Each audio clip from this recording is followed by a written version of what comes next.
আসসালামু আলাইকুম গাইস, আজকে আমি আপনাদের মাঝে একটি নতুন রেসিপি নিয়ে হাজির হয়েছি। তো প্রথমে চুলায় কড়াই বসিয়ে তেল দিয়ে পেঁয়াজ কুচি, লঙ্কা গুঁড়ো আর একটু টমেটো কুচি দিয়ে নিব। তারপর একটু পরিমাণ মতো পানি দিয়ে নিব যেন টমেটোটা ঠিকভাবে সিদ্ধ হতে পারে।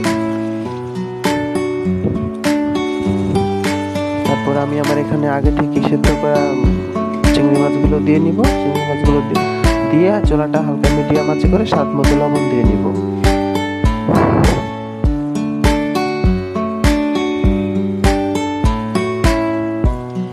তারপর আমি এখানে একটু তেল দিয়ে নিব, একটা ডিম ভেঙে দিব।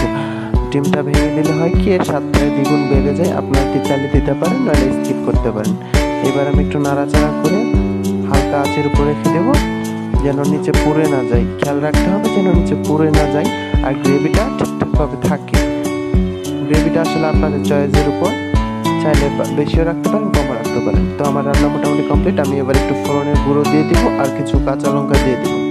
ব্যাস, আমার রান্না এবার কমপ্লিট। এরকম রান্না আপনারাও বাসায় ট্রাই করে দেখবেন আর আমাকে জানাবেন কেমন হয়েছে।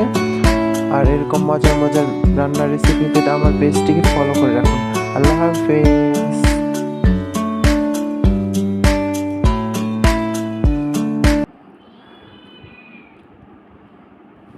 তোরে কি জানাবো।